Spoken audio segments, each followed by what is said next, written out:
So is QSP really calling this thing the Piglet?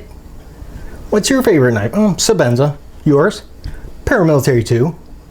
And you? Oh, I like the Piglet.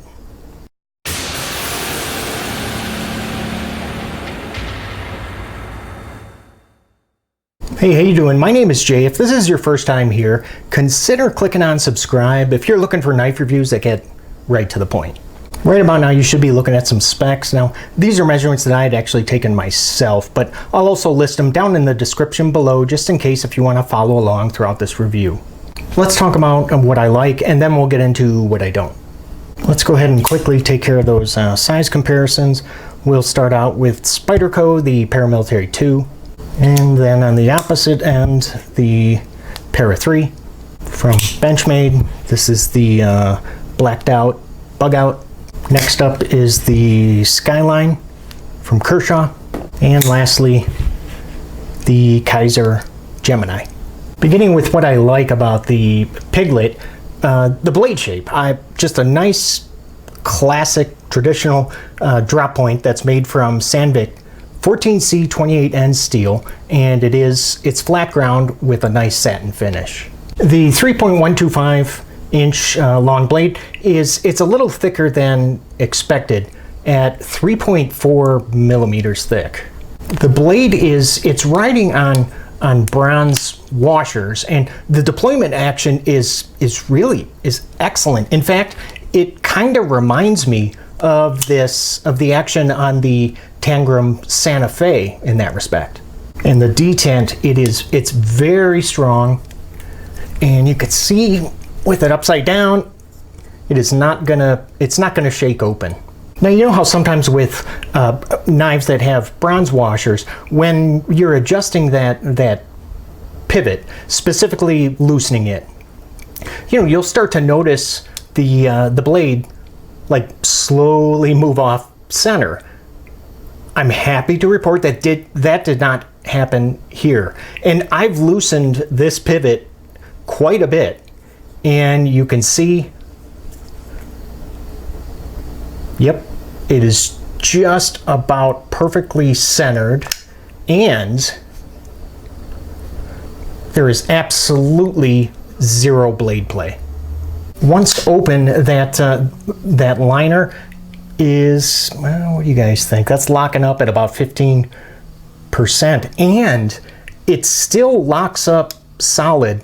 When like when you slow roll it open with the thumb studs, you don't have to flick it open for that lock to fully engage. It's able to do it just like that.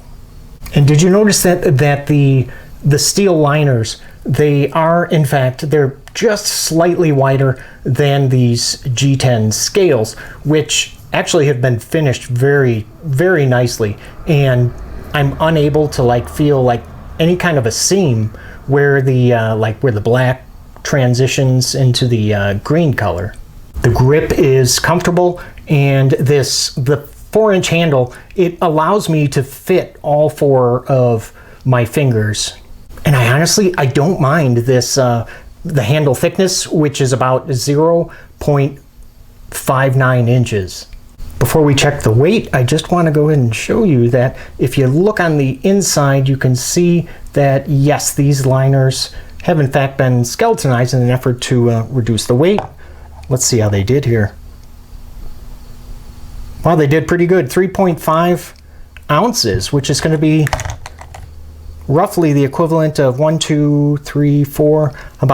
AA batteries, or,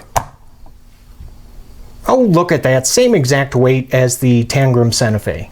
As you can see, I got the handy old cutting board out, and let's see how this 3.5 millimeter thick blade, let's see how it cuts.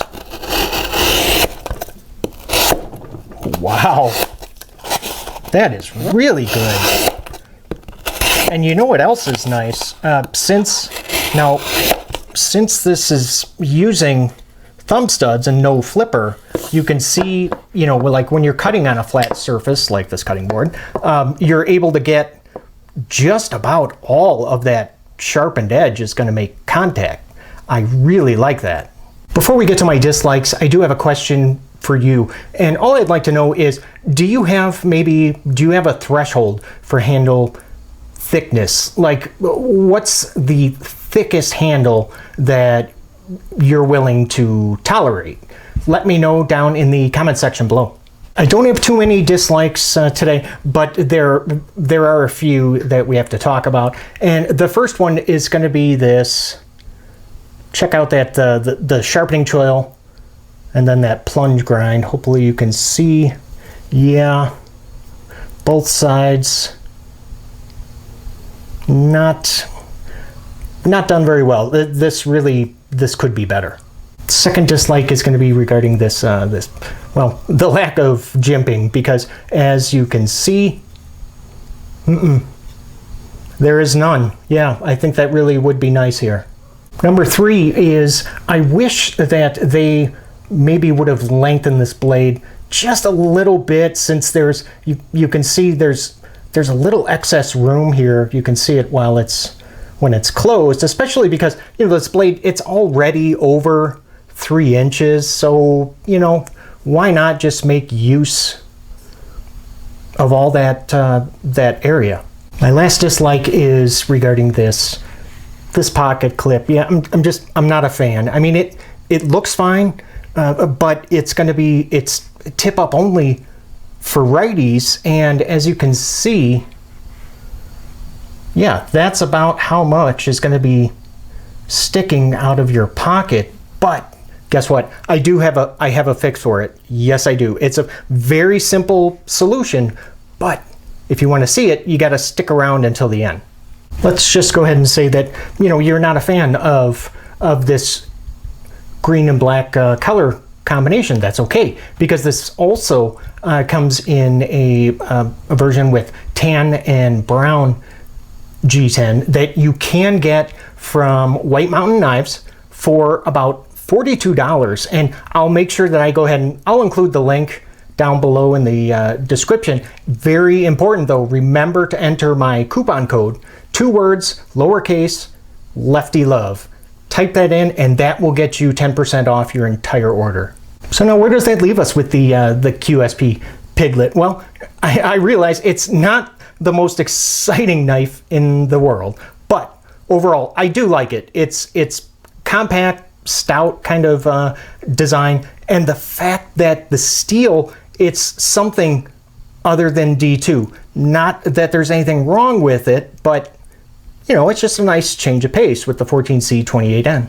As promised, the pocket clip modification, and I use the word mod really loosely, because all you have to do is we're going to move the clip so it rides a little bit deeper in the pocket, and that means we have to use this body screw will then pull double duty as the pocket clip screw. So let me go ahead and start taking off the clip. Now here's something I was totally not expecting, and once I remove the pocket clip, you can see, yeah, it's got like this little metal plate, I guess for stability, but we don't need that anymore. And you can see I did go ahead and remove that body screw. So you're going to need to use some screws that are longer, a little bit longer than the ones that you removed. So let me go ahead and get this in place so you can see how it looks. So bring it in close so you can see the difference. Now it may not look the prettiest because, you know, you're able to see where the clip was initially fastened, but now you're only looking at about this much sticking out of the pocket, whereas before it was right about there. So, you know, that's an improvement. So let me know if you enjoyed this video and you got any value from it. Would you maybe just leave a thumbs up? Those are always great. And don't forget to go ahead and click on subscribe. Hey, thanks for watching, and I will see you at the next video. Take care.